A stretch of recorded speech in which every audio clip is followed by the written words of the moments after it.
Pemirsa, Partai Perindo menggelar rapat kerja nasional atau Rakernas dan syukuran HUT ke-11 di Ancol, Jakarta Utara.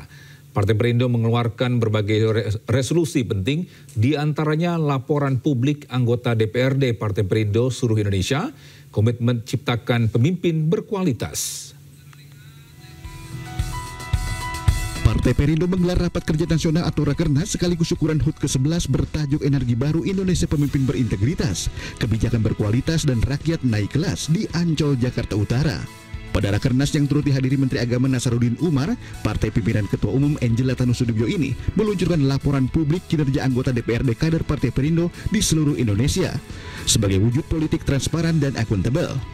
Melalui program ini, masyarakat dapat menilai langsung kinerja para kader Partai Perindo. Kita perlu transparansi, partai politik itu perlu transparan kepada publik karena kan kita sudah pertama mendapatkan amanah ya melalui kader-kader kita untuk duduk sebagai anggota legislatif ya, makanya kita melihat oke, ini saatnya partai politik untuk bisa akuntabel dan transparan kepada publik.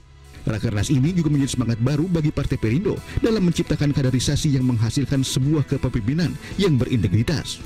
Partai Perindo didirikan untuk melayani masyarakat. Jika dijalankan dengan benar, dengan motivasi melayani masyarakat, kita akan menghasilkan pemimpin-pemimpin yang berintegritas, yang mampu memberikan kebijakan berkualitas sehingga membuat masyarakat naik kelas. Kenapa misalnya dalam Rakernas ini kita mengusung energi baru Indonesia? Kita ingin membersamai berbagai aktivitas kerakyatan misalnya seperti itu, seperti ekonomi kerakyatan yang memang menjadi bagian dari narasi besar kita, itu menjadi hal yang kita usung. Rakernas Partai Perindo digelar 2 hingga 5 November 2025 dan dihadiri 380 kader yang duduk sebagai legislator daerah di tingkat kabupaten, kota, dan provinsi di seluruh Indonesia. Rakernas ini juga menjadi ajang konsolidasi untuk perencanaan strategis untuk kemenangan pada pemilu 2029 mendatang. Tim Liputan iNews melaporkan. Ya, bisa untuk mengetahui informasi terkini kita sudah terhubung dengan rekan Amrina Rida di Discovery Ancol, Jakarta. Selamat siang Amrina, apa yang menjadi agenda untuk Rakernas Partai Perindo siang hari ini?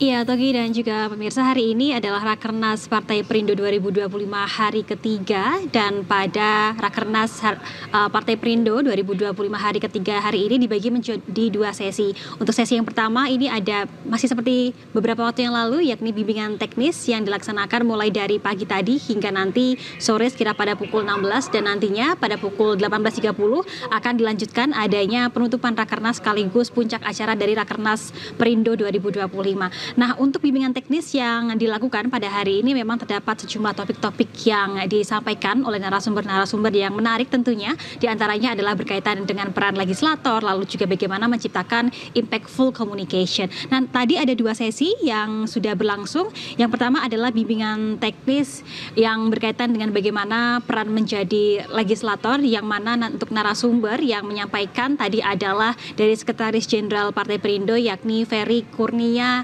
Rizkiansyah, yang menyampaikan bahwa sebagai wakil rakyat begitu ya, maka para legislator ini dianggap ataupun juga diharuskan untuk mampu mendengar apa saja yang diinginkan oleh masyarakat. Lalu untuk yang selanjutnya bimbingan teknis yang kedua ini adalah impactful communication, yang mana tadi terdapat 2 narasumber yang menarik di bidangnya. Yang pertama ini adalah narasumber yang merupakan pemimpin redaksi iNews Media Group Aiman Wicaksono, dan juga narasumber yang kedua yakni adalah CEO dari Invipop yakni adalah Irfan Prabowo maksud kami. Dan dalam bimbingan teknis berkaitan dengan impactful communication, kedua narasumber tadi menyampaikan betapa pentingnya para legislator yang mengikuti Rakernas pada hari ini untuk bisa mengikuti perkembangan zaman sehingga nantinya mampu menyerap pendapat dan juga opini dari masyarakat disesuaikan dengan era digital seperti ini. Nantinya untuk sesi yang selanjutnya bimbingan teknis lainnya masih akan berlangsung dengan salah satu narasumber yang menarik yakni adalah utusan khusus Presiden Republik Indonesia di bidang pembinaan pembinaan generasi muda dan juga pekerja seni, yakni Raffi Ahmad, yang akan dilakukan pada pukul 14.30, dan nanti ketika sore hari ataupun juga lebih tepatnya pada pukul 18.30 akan ada penutupan sekaligus juga puncak acara yang nantinya pada puncak acara nanti akan dihadiri oleh sejumlah tokoh-tokoh politik yang memiliki segudang pengalaman, diantaranya adalah Sekjen PDIP Hasto Kristianto, lalu juga Ketua Umum Partai Hanura Usman Sabta Odang, dan juga terdapat sejumlah tokoh-tokoh lain dari kementerian di Indonesia yang akan hadir. Tentunya kita akan terus pantau bagaimana Rakernas pada hari ini. Sementara demikian, kembali ke Anda, Togi. Baik, terima kasih Amrian Rida atas informasinya, melaporkan langsung dari Ancol, Jakarta. Selamat bertugas kembali.